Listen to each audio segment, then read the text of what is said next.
everyone, it's Michelle with Stamping with Michelle. I'm here with another Learn to Stamp video. Today I thought I would talk about layering and how to create perfect layers for your cards.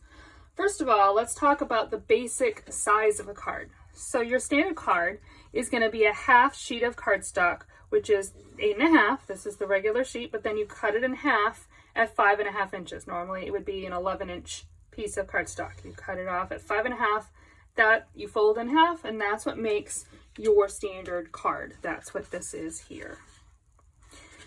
The next layer down, you want to typically go 1/4 inch smaller. So this shaded spruce layer is 4 inches by 5.25 inches. If I wanted to do a third layer, then I would make that next layer 3 3/4 by 5 inches. So by making your increments consistent, you keep your even layer. So 1/4 inch smaller is going to give you a nice 1/8 inch of a border all the way around your card.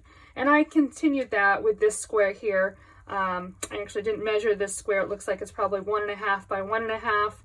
So my next layer will be 1 3/4 by 1 3/4, and then 2 by 2, etc. Sometimes instead of 1/4 inch, I like to do something with a skinnier border around like this.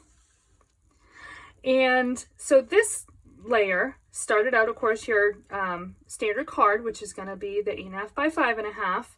And then the Night of Navy layer is still 4 inches by 5.25, but the Seaside Spray is 3 7/8 by 5 1/8. So I did it 1/8 inch smaller, which gives a skinnier 1/16 inch border all the way around the card. I'm actually really favoring that layering. I think it gives a really nice effect. That's kind of my preferred choice. And again, you want to keep those layers consistent and the sizing consistent. So if you wanted to do an even smaller rectangle like I've done with this one, this layer here is 3 1/4 inches by 4.5, which would be 1 inch smaller than the actual card front, which is 4 1/4 by 5.5. That's 1/4 sheet of cardstock. So you can see where I've made it even smaller, but the trick is to cut the same exact amount off on either side so your ratio stays the same.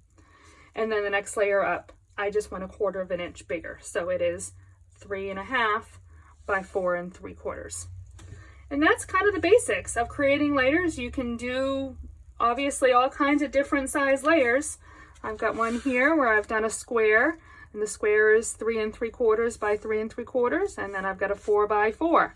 So the trick is just, again, to keep consistency in your dimensions, and I usually work within 1/4 inch or 1/8 inch and go from there. Sometimes if I've got a scrap, then I will just measure the scrap and go to the next 1/8 or 1/4 inch. You can order any of these supplies by going to my website at www.michellebreton.com. And if you have any further questions, certainly drop me an email. I would be happy to help you with your layering questions. Have a great day.